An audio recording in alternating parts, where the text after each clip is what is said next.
syukur kita panjatkan kehadiran Allah Subhanahu wa taala karena pada hari ini kita masih bisa berkumpul di sini dalam keadaan sehat. Tak lupa juga kita ucapkan sholawat dan salam kepada Nabi Muhammad SAW.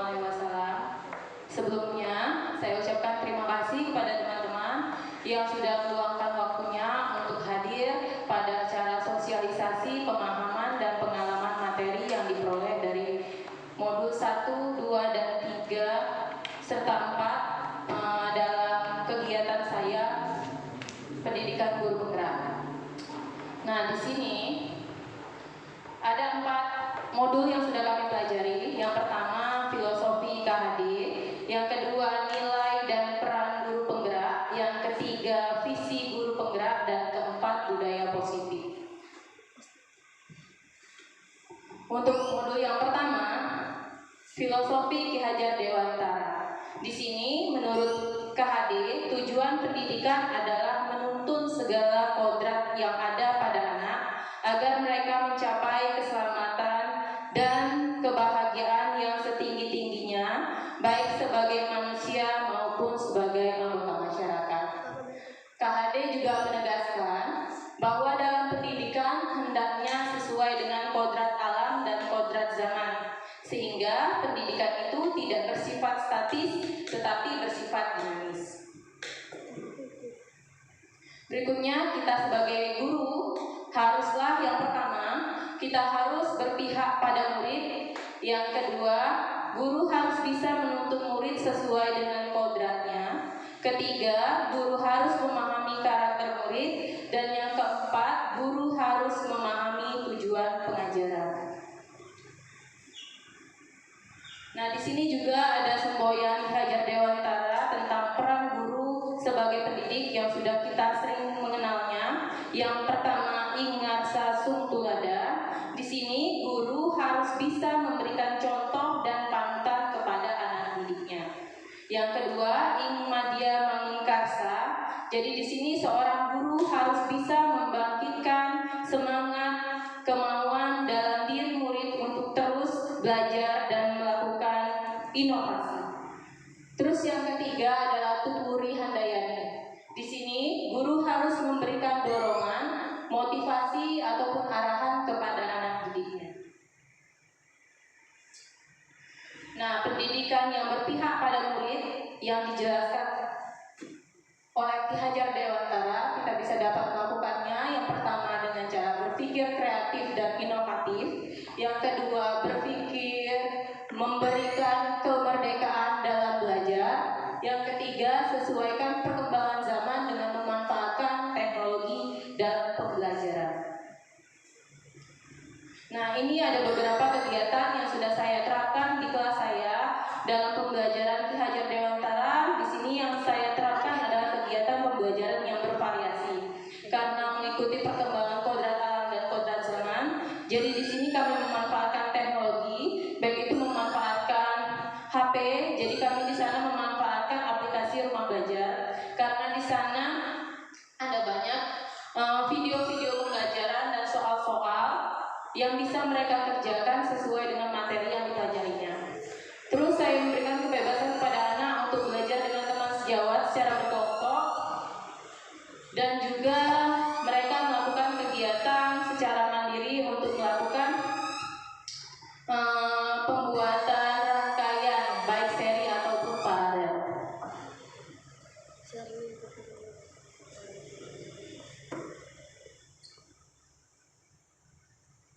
Nah, untuk modul 1.2 nilai dan peran guru penggerak.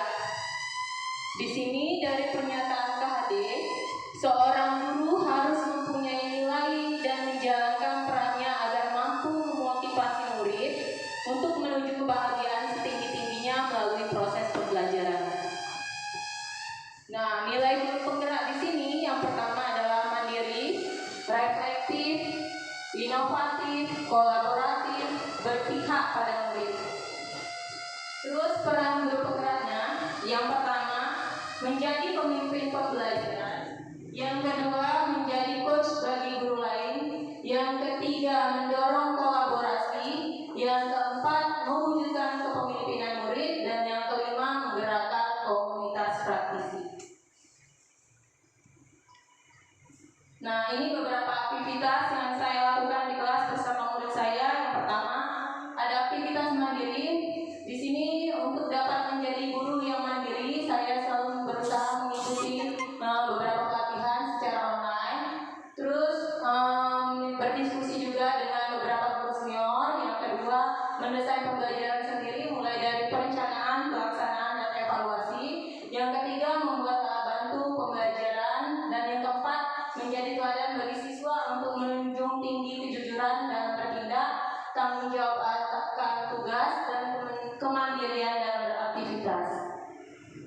Nah, di sini ada aktivitas berpihak pada murid yang sudah kami lakukan di kelas. Ini ada aktivitas inovatif, jadi kami manfaatkan beberapa teknologi. Terus kami juga melakukan kegiatan pembuatan sebuah kerajinan, membuat paku. Ada juga kami membuat plastisin dari tepung dan yang lainnya. Berikutnya di sini aktivitas reflektif. Nah, di sini saya biasakan kepada anak didik saya setiap akhir pembelajaran melakukan refleksi dari kegiatan pembelajaran yang dilakukan. Setiap akhir pelajaran, mereka saya ajak mengambil kesimpulan dari materi yang sudah mereka pelajari dan apa saja yang mereka belum pahami, apa saja yang sudah mereka pahami. Nah, untuk modul 1.3 di sini tentang visi guru penggerak. Nah, di sini dalam mewujudkan suatu perubahan yang pastinya diperlukan sebuah visi dan langkah-langkah yang tepat dalam mencapai visi tersebut dapat diwujudkan jika terdapat kerjasama dengan semua warga sekolah. Seperti sekolah kita juga punya visi dan misi. Nah, ini kami belajar juga seorang guru penggerak kami diharapkan mempunyai visi sendiri yang nantinya bisa menunjang visi sekolah yang bisa diterapkan di sekolah. Oleh karena itu, dalam mewujudkan visi diperlukan langkah konkret menggunakan pendekatan inquiry apresiatif. Nah, jadi dalam pembuatan visi kami melakukan pendekatan IA. Kemudian dari pendekatan IA itu nanti kami lakukan dengan tahapan bagja. Tahapan bagja di sini adalah pertama kali kami membuat sebuah pertanyaan terlebih dahulu, kemudian kami mengambil pembelajarannya, yang ketiga gali mimpi, yang keempat jabarkan rencana, dan yang selanjutnya adalah atur eksekusi. Nah, di sini ada satu visi yang kami buat. Jadi setiap calon guru penggerak diharapkan memiliki visi tersendiri. Nah, di sini visi yang saya tetapkan di situ mewujudkan peserta didik yang bertakwa, berprestasi, dan percaya diri sesuai dengan profil belajar Pancasila. Penjelasan komponen visinya, yang pertama bertakwa, seperti dalam profil belajar Pancasila, di situ menggambarkan profil Pancasila dengan dimensi beriman dan bertakwa kepada Tuhan Yang Maha Esa. Untuk yang kedua ada percaya diri, ini yang sering saya terapkan di kelas, menggambarkan profil belajar Pancasila dimensi mandiri. Untuk yang ketiga berprestasi, di sini menggambarkan profil belajar Pancasila dalam dimensi bernalar kritis. Nah, berikut adalah prakarsa perubahan yang saya ambil dari ketiga tadi yang saya terapkan adalah berupaya menumbuhkan rasa percaya diri pada peserta didik di lingkungan sekolah, terutama di kelas saya.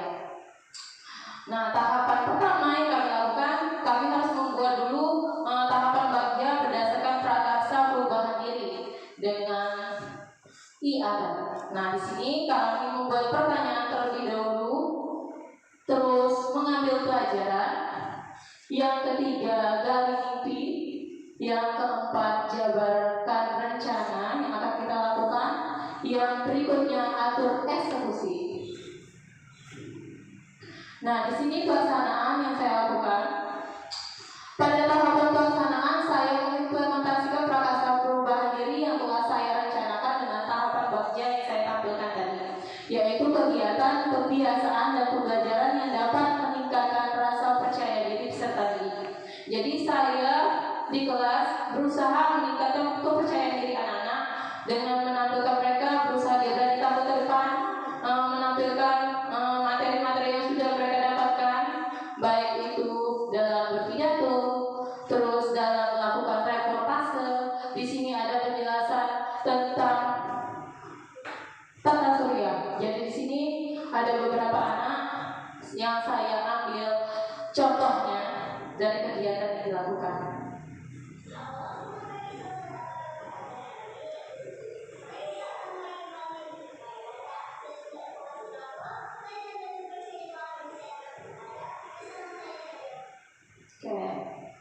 Kira-kira seperti itu.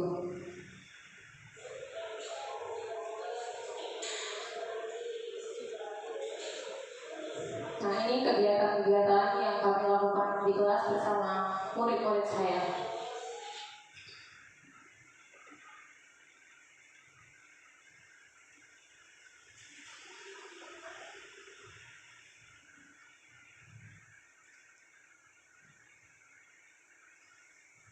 Berikutnya di modul 1.4 yang sedang kami pelajari, di sini tentang budaya positif. Di sini dari tahapan bagja yang sudah dibuat tadi dari visi dan misi. Visi saya tadi sebagai calon penggerak, di sini dari tahapan bagjanya akan muncul pembiasaan positif yang dikenal dengan budaya positif. Jadi budaya positif ini akan menimbulkan rasa aman dan nyaman pada murid dalam proses pembelajaran.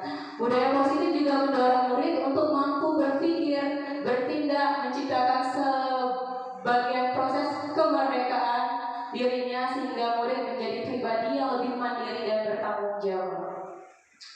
Terus di sini di poin modul budaya positif ada beberapa hal yang kami pelajari. Yang pertama, disiplin positif, yaitu disiplin positif itu sendiri merupakan pendekatan didik anak untuk melakukan kontrol diri dan pembentukan kepercayaan diri. Yang kedua, nilai kebajikan dan keyakinan kelas. Tujuan mulianya di sini mengacu pada nilai-nilai dan prinsip-prinsip mulia yang dianut seseorang. Yang ketiga adalah posisi kontrol. Di posisi kontrol ini ada 5. Yang pertama, guru itu bisa sebagai pemberi hukum. Yang kedua, membuat rasa bersalah. Yang ketiga, teman. Yang keempat, pemantau. Dan yang kelima, manajer. Dari kelima posisi kontrol ini yang paling baik itu adalah posisi manajer. Untuk yang berikutnya tentang kebutuhan dasar, yang pertama bertahan, yang kedua kasih sayang dan rasa diterima, yang ketiga penguatan, yang keempat kebebasan, dan yang terakhir adalah kesenangan. Untuk terakhir ada materi tentang segitiga restitusi. Di sini dalam penyelesaian masalah diharapkan guru bisa menerapkan segitiga restitusi. Yang pertama, kita menstabilkan identitas. Yang kedua, validasi tindakan yang salah. Yang ketiga, menanyakan keyakinan. Nah, terus ada juga yang kami pelajari di situ tentang teori motivasi. Ya, teori motivasi ini ada beberapa. Yang pertama, untuk menghindari ketidaknyamanan atau hukuman. Jadi motivasi itu bisa 3 ini. Yang kedua, kita melakukannya karena ingin mendapatkan imbalan atau penghargaan dari orang lain. Yang ketiga, untuk menjadi orang yang mereka inginkan dan untuk menghargai diri sendiri dengan nilai-nilai kebajikan yang kita percayai. Itu tentang teori motivasi. Nah, di sini tentang keyakinan kelas.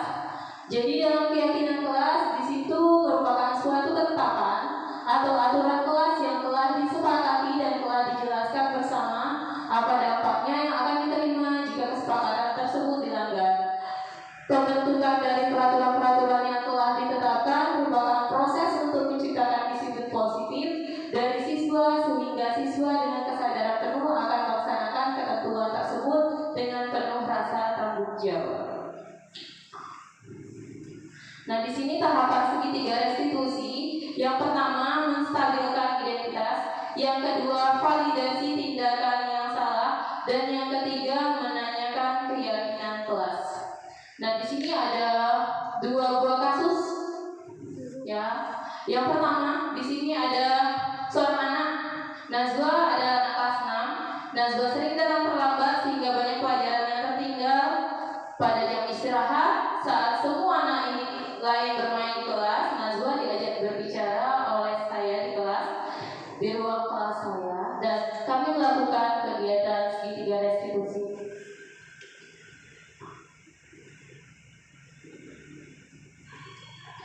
Oke, ini kegiatan yang kami lakukan. Jadi dari 3 tahapan segitiga restitusi tadi, kami coba menyelesaikan masalah yang dialami oleh seorang anak saya yang ada di kelas karena dia sering datang terlambat.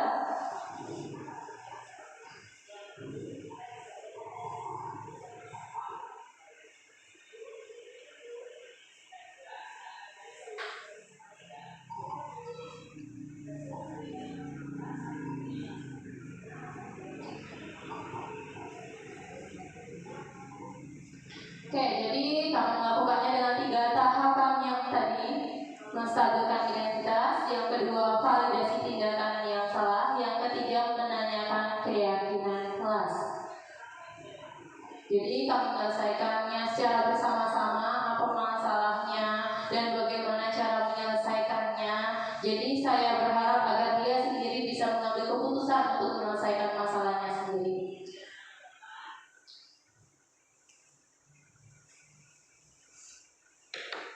Nah, di sini skenarionya yang kami lakukan di kelas dari kegiatan segitiga restitusi tadi.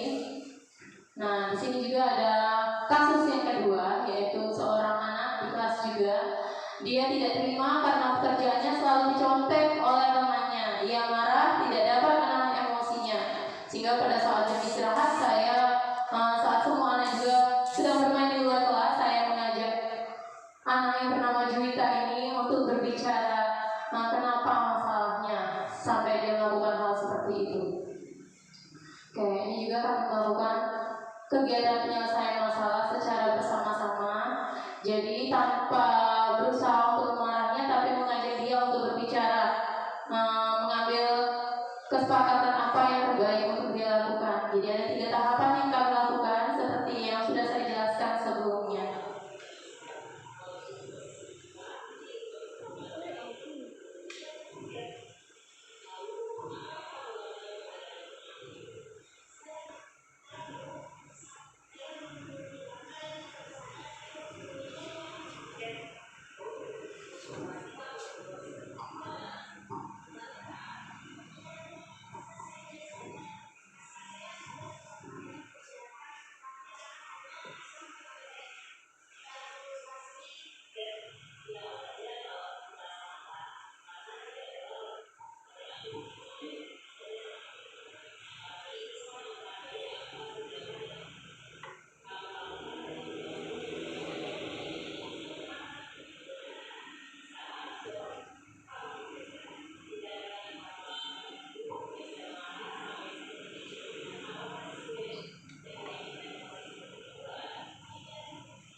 Oke, jadi seperti itu. Jadi kami melakukan tahapan segitiga restitusi yang sudah kami pelajari. Jadi mengajak anak untuk belajar menyelesaikan masalahnya sendiri agar mereka merasa tidak tertekan dengan apa yang mereka lakukan. Jadi mereka tahu dari dalam diri mereka kalau yang kita lakukan itu adalah salah. Agar tujuannya agar mereka tidak melakukan hal yang sama di kemudian harinya. Mungkin itu saja penjelasan saya sekarang ini. Oke. Saya akhiri dengan wassalamualaikum warahmatullahi wabarakatuh. Waalaikumsalam warahmatullahi wabarakatuh.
Jadi keyakinan kelas itu adalah hampir berbanding terbalik dengan peraturan.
Ibu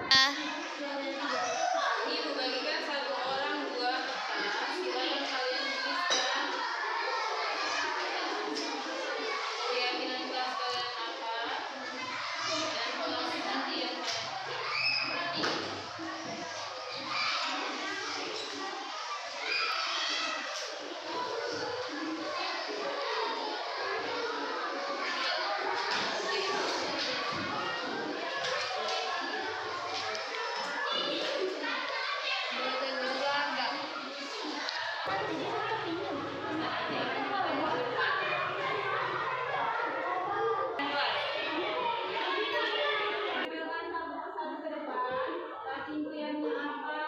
keyakinan kelasnya apa? Oke, dari sebelah sini. Silakan ditempel.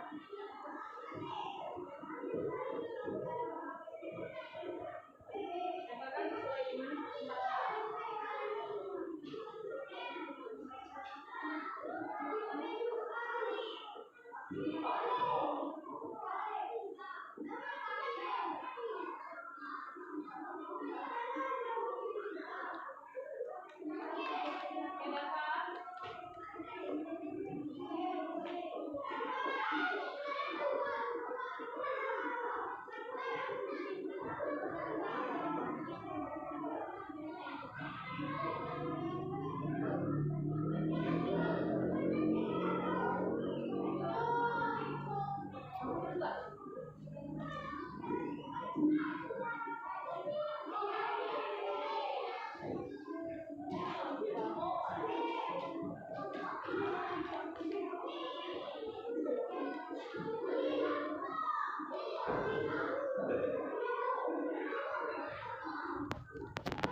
cepat dia, cepat galakan ke dia. Oh ya, cepat banget.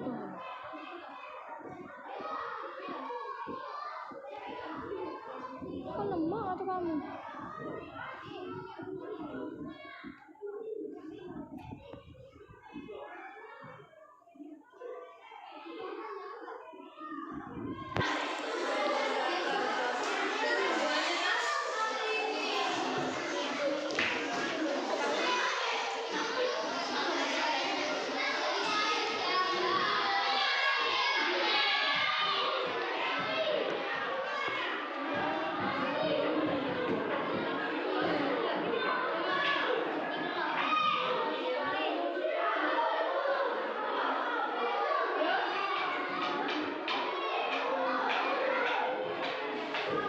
Cepat dikit kamu ya, galak nih.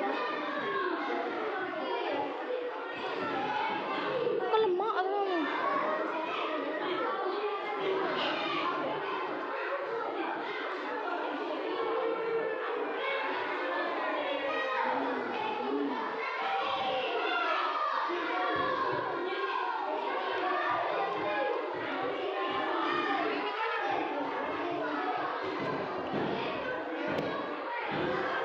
Cepat, oh, kamu dulu.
sudah susah payah mengerjakan, tetapi Raka hanya bisa mencontek, tidak mau berusaha sendiri.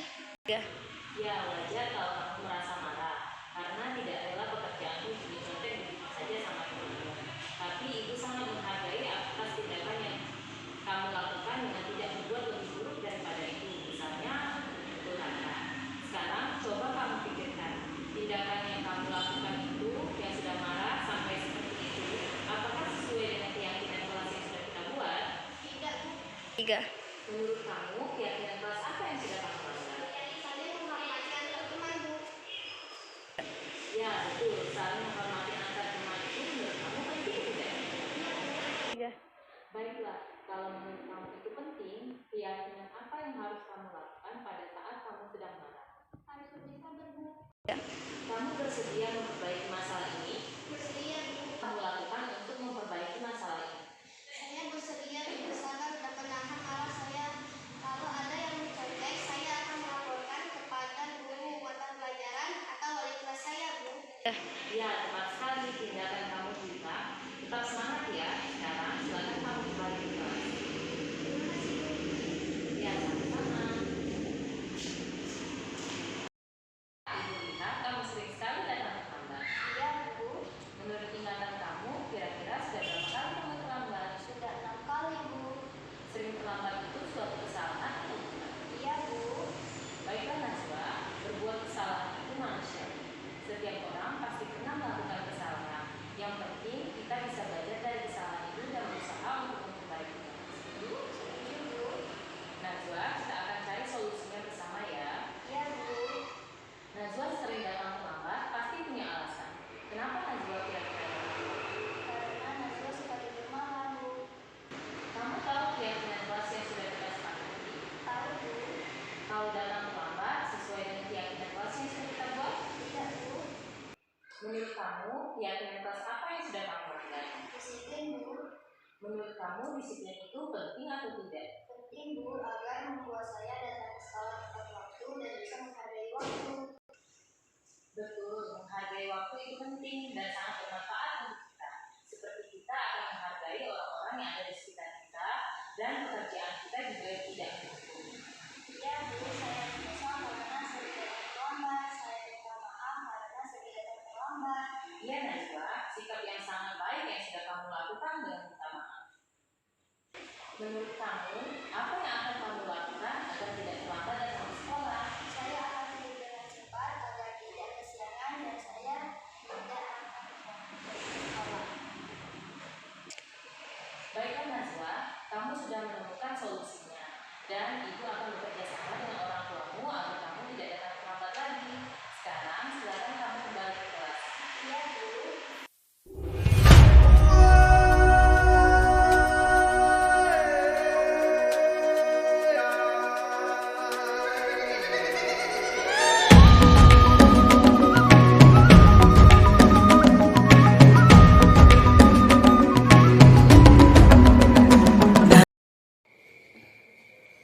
Assalamualaikum warahmatullahi wabarakatuh.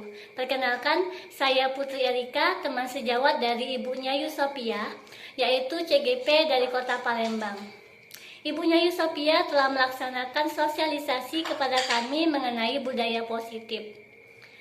Kami sebagai rekan sejawat dari ibunya Yusopia merasa sangat terbantu dengan adanya sosialisasi ini, karena banyak sekali informasi penting yang kami dapatkan dari ibunya Yusopia mengenai budaya positif, di mana ternyata budaya positif ini sangat penting dilakukan di sekolah kita, terutama di kelas kita masing-masing. Mengapa? Karena budaya positif ini akan menimbulkan rasa aman dan nyaman kepada siswa kita ketika proses belajar mengajar, di mana budaya positif ini mendorong siswa untuk berpikir, bertindak, dan menciptakan sebagai proses memerdekakan diri mereka. Di mana ketika kita melaksanakan budaya positif atau membudayakan budaya-budaya positif di kelas, ini akan menjadikan siswa kita menjadi pribadi yang mandiri dan bertanggung jawab. Itu adalah hal yang sangat penting kita lakukan di kelas. Selanjutnya, Saya juga tertarik dari penjelasan yang dilakukan oleh ibunya Yusopia kemarin mengenai segitiga restitusi. Di mana segitiga restitusi ini yang pertama mengenai menstabilkan identitas, yang kedua yaitu adalah validasi dari tindakan yang salah. Yang ketiga itu adalah memberikan keyakinan. Nah, saya teringat ada sebuah kasus di kelas saya, ada seorang siswa yang sering sekali datang terlambat. Nah, jadi apa sih yang saya lakukan? Nah, yang saya lakukan itu adalah memberikan hukuman, langsung memberikan hukuman dengan cara meminta siswa tersebut berdiri di depan kelas. Mengapa? Karena saya menganggap bahwa apa yang dilakukan oleh siswa tersebut itu adalah melanggar aturan. Maka dari itu saya meminta siswa itu untuk berdiri di depan kelas sebagai hukumannya. Namun setelah saya mengikuti sosialisasi yang dilakukan oleh ibunya Yusopia, ternyata apa yang saya lakukan itu adalah salah. Yang saya lakukan itu adalah salah. Jadi hukuman itu bukan satu-satunya solusi atas setiap permasalahan yang ada di dalam kelas. Apa yang harus kita lakukan sebagai guru? Ternyata kita harus memanggil siswa tersebut terlebih dahulu, berbicara empat mata, menanyakan alasan, lalu mencari solusi terbaik apa yang harus kita lakukan terhadap siswa tersebut. Mencari solusi dan meminta siswa tersebut juga mencari solusi atas masalahnya tersebut. Jadi hukuman bukanlah hal yang sangat penting atau bukanlah hal yang utama untuk kita lakukan. Jadi carilah dulu solusinya terhadap masalah yang kita temukan di kelas. Mungkin itu saja dari saya. Terima kasih atas sosialisasinya ibunya Yusopia. Ditunggu budaya-budaya positif lainnya. Saya akhiri. Wassalamualaikum warahmatullahi wabarakatuh.